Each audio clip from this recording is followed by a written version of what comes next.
S.A.W.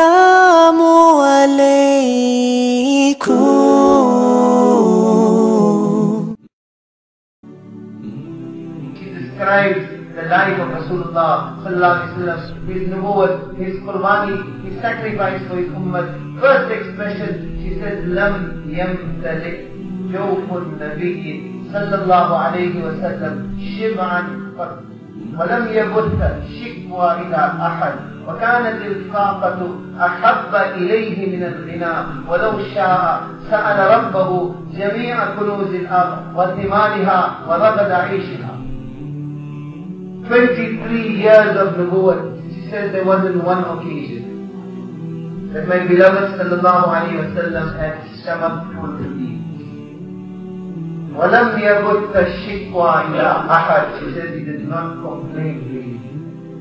He did not complain to anyone. وَكَانَتِ الْفَاقَةُ أَحَبَّ إِلَيْهِ مِنَ الْغِنَى. He preferred hardship.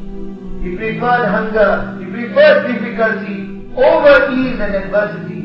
Over ease and comfort. وَلَوْ شَاءَ سَأَلَ رَبَّهُ. If he wanted, Allah had already offered. We will turn the mountain ranges into gold for you. He stands on Mount Safa, Jibreel. In the home of Muhammad sallallahu alaihi wasallam, there isn't one grain of wheat or one strand of barley. If sami'a, fis sama'i wajba, a thunderous explosion is heard. He's worried. Amar Allahu sa'at an taqum. Has Allah ordered Qiyamah to come? Jibreel says no. An angel has come. Your call has reached the arsh of Allah. An angel has come today that has never come before.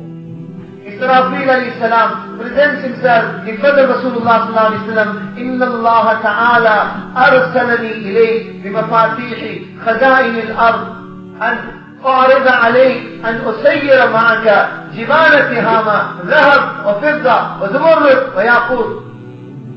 Allah has sent me بمفاتيح خزائن الأرض with the keys to the treasures of the entire earth, to present to you that if you want, this entire Tihama range of mountains will be turned into gold, silver, rubies and emeralds, and it will follow you wherever you go. عبدا نبيا أو ملكا نبيا عبدا نبيا أو ملكا نبيا. Do you want to be a Nabi of Allah who is the king, or do you want to be a Nabi of Allah who is the slave? Wallah, Allah's qasam, whatever he chose, there will be no difference in his martaba and status. No difference. He looks to Jibreel for mashwara. Jibreel points downwards. Jibreel fatawadha. Jibreel points downwards without hesitation. Well, abadan nabiyya, I choose to be a Nabi of Allah who is a slave of Allah. Why? Because he knew what lies ahead for his ummah.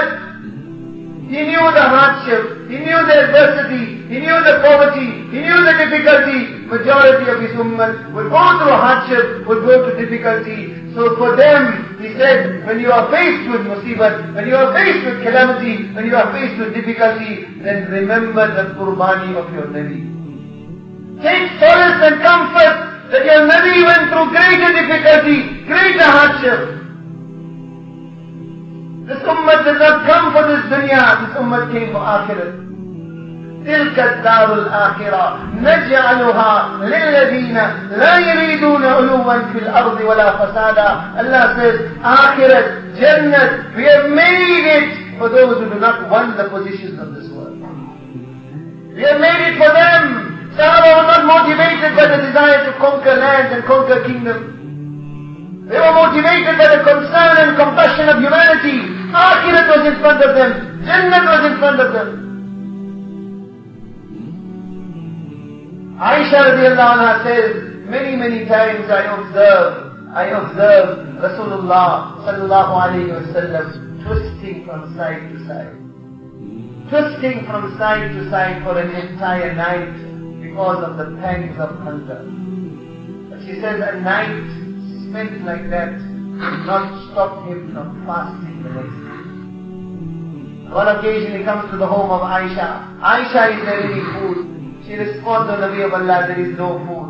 Normally, when this response was received, he would fast. Today the hunger is too great. He says, Aisha, I am going to the masjid. He goes to the masjid. Behind one pillar, 2 rakats of salah. Next pillar, 2 rakats of salah. Next pillar, 2 rakats of salah. In the interim, Osman comes looking for him. Al-Mu'mineen, where is Rasulullah sallallahu alaihi wasallam? She says there was no food. He went to the masjid to talk to Allah. Osman burst into tears. Why didn't he tell me? Why didn't he tell Abdurrahman bin Auf? Why didn't he tell Thabit bin Qais bin Shammas? Osman rushes home, loads 2 camels, then thinks to himself, this food will take time to prepare. With that, he takes some ready-made food, leaves it at the house of Rasulullah sallallahu alaihi wasallam, goes away. When Nabi sallallahu alaihi wasallam returns, Aisha, did anything happen? She says, you went to talk to Allah. How is it possible that nothing would have happened?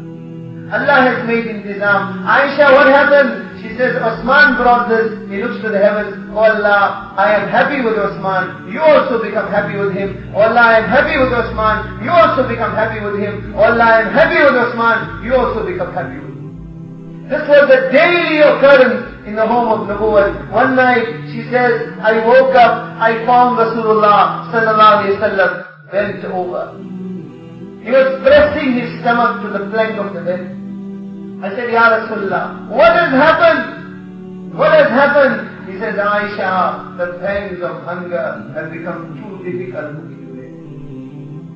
She says, Ya Rasulullah, she says, I began passing my hand over his Mubarak stomach, sobbing, and I said to him, why don't you make dua for dunya? Why don't you ask Allah to open the door of dunya upon you? He looked at me and he said, Aisha, I will not make that dua. Mali walid dunya, Mali walid dunya. What is there for me? Ramadan Sharif, sometimes, although not often, such intizam we make to eat and prepare ourselves for sehri and iftar, that the opportunity to experience hunger is not even there. Sometimes, maybe after Asr Salah, little bit of hunger we'll experience. For few seconds, ponder and reflect and identify with the hunger of that most Mubarak personality of Allah, Janabi Rasulullah sallallahu alayhi wa sallam. When he is walking in the garden, what is he doing? He is picking up dates from the ground. Dates that are on the ground will be partially eaten by insects. Those who have restaurants, leftover food, they say we can't serve the customer. Why it is leftover, give it to the animals to eat. Not worthy for human consumption. Allah's Rasul sallallahu alayhi wa sallam, the owner of Maqam Mahmud, the owner of Wasila, the one who is the keeper to Jannat, the one who has the keys to Jannat in his hand. Jannat, no Nabi will enter till he does not enter. No Nabi will drink the waters of the streams of Jannat till Muhammad sallallahu alayhi wa sallam does not drink those waters. What is he doing? Picking up dirty dates from the ground, partially eaten by insects, cleaning it, eating it. Ibn Umar radiallahu ta'ala anhuma is with him. He offers it to him. Ibn Umar says, I could not stand to even look at those dates. I said, I don't desire it. This was not forced upon him. It was ikhtiyari. Allah had offered, if you want, we will send Jannat down to this earth for you. If you want, we will turn the mountains into gold for you. Yet he is cleaning those dates. Ibn Umar says, I couldn't look at it. I said, I don't desire it. He looked at him and he said, Bal ana ashtahihi hadihi rabi'atin ma dukhtu shay'a. He said, Ibn Umar, I desire these dates. Why? Because 4 days have passed. 4 days have passed and not one morsel of food has entered my stomach. Allah had offered, if you want this, dunya will be open for you. But he knew this hardship, this hunger, this difficulty, this pain, this sacrifice is the water that is going to water the gardens of his